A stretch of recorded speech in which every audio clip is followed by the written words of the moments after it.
Defcon in the long run is just all about keeping it real to the core. What originally motivated us, and staying true to that. And we can go to our day jobs and sit in front, 9 to 5, but in the end, that doesn't fulfill us. What really fulfills us is, the creativity of tearing things apart and making technology do things that was never intended, and being around other creative people. Can you talk about the ethics of disclosure and the ethics of what's going on here? Has that changed at all? The ethics, I think, have always been pretty much consistent. People that are going to behave ethically and responsibly, it doesn't matter what label you stick on them, they're going to still behave ethically. I think what's happened, though, is a legal framework has grown up around them. I mean, when I started, I think there's one law against computer crime. There was no laws. There was no federal sentencing guidelines. There was none of this. And now you can almost get in more trouble breaking into a computer than you can running over somebody drunk. I mean, it's pretty lopsided. It's pretty weird. So I think what's happened is the pressure from the legal side, the DMCA, is intimidating people. It's forcing some people to not disclose publicly their findings. And it's stifling the creativity of this group. Now, we also see a huge push from the RIAA and all this intellectual content protection lobbying groups, and they're trying to equate intellectual property or elevate it to such a high degree that it's, of course you have to go to jail for 20 years if you copy, Ricky Martin's song. That, of course, you think wrong if you don't believe you should go to jail for copying somebody's music. And I don't believe that, I don't believe that intellectual property is have a higher social importance than the ability to create and invent new technologies based on old technologies. I mean, we got here today by building and standing on the shoulders of giants. And if you're going to start putting licensing agreements to prevent you from standing on giants' shoulders, we're going to be a bunch of midgets pretty soon.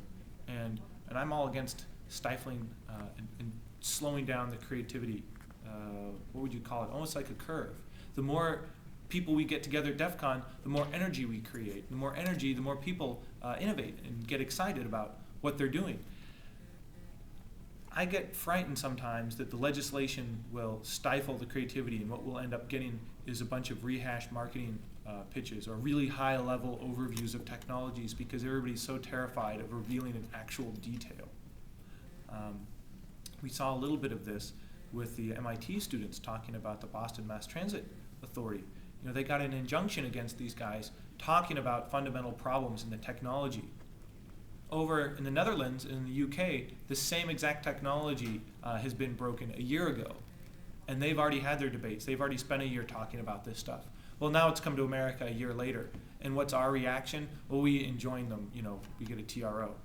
I don't think that's an appropriate response.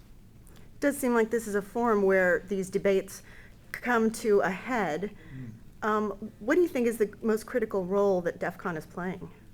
I've always tried to make this be a neutral ground. From the very first DEF CON, I've invited feds and lawyers and hackers and freakers and artists, and the whole idea was to try to create a neutral ground where everybody can just relate to each other and get their perspectives out there. Nobody's better than anybody else. We try to squash any kind of elitism. If anybody's got an ego, we try to steer clear. We don't want to put them on a stage. We want to make this be a very, flat, easy to access